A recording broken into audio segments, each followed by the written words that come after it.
আজ সকালে শীতের সবজি বাঁধাকপি দিয়ে গরম গরম পরোটা তৈরি করে খেলাম। পরোটা তৈরি করার জন্য এখানে কিছু পরিমাণ ময়দা, স্বাদ মতো লবণ, চিনি দিয়ে, একটু তেল দিয়ে, পরিমাণ মতো পানি দিয়ে একটা ডো তৈরি করে নিলাম। শীতের সকালে গরম গরম পরোটা খেতে খুবই ভালো লাগে, তাই রেসিপিটি আপনাদের সঙ্গে শেয়ার না করে পারলাম না। দেখুন আমার প্রায় ডো করা হয়ে গেল। তারপর ডোটা কিছুক্ষণ রেস্টে রেখে দেব।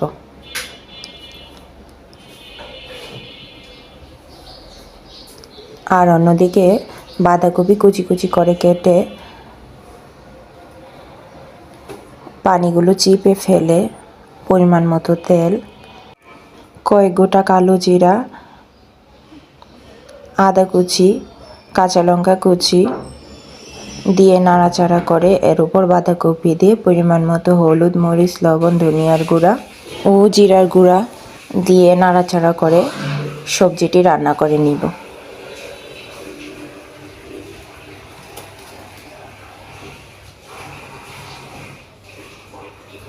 ঢেকে সবজিটি রান্না করে নিলাম। দেখুন প্রায় আমার সবজি রান্না হয়ে গেল। এখন ধনেপাতা দিয়ে নামিয়ে ফেলবো।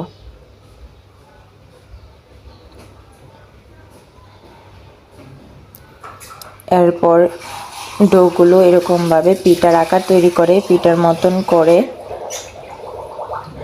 ভিতরে দিয়ে দিব সবজি দিয়ে চারপাশ থেকে ভালোভাবে মুড়িয়ে মুড়িয়ে রুটির মতো বেলে নিব। দেখুন মুড়িয়ে আস্তে আস্তে রুটির মতো বেলে নিতে হবে, বেশি জোরে করা যাবে না। দেখুন সুন্দর একটা রুটির মতো বেলে নিলাম। তারপর কড়াইয়ে অল্প কিছু তেল দিয়ে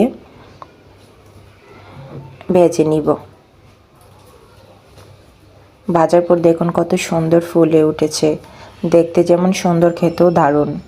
শীতের দিনে সকালে একবার এটি তৈরি করে খেয়ে দেখুন বন্ধুরা, খুবই স্বাদ, খুবই স্বাস্থ্যকর। সবাই ভালো থাকবেন, টাটা।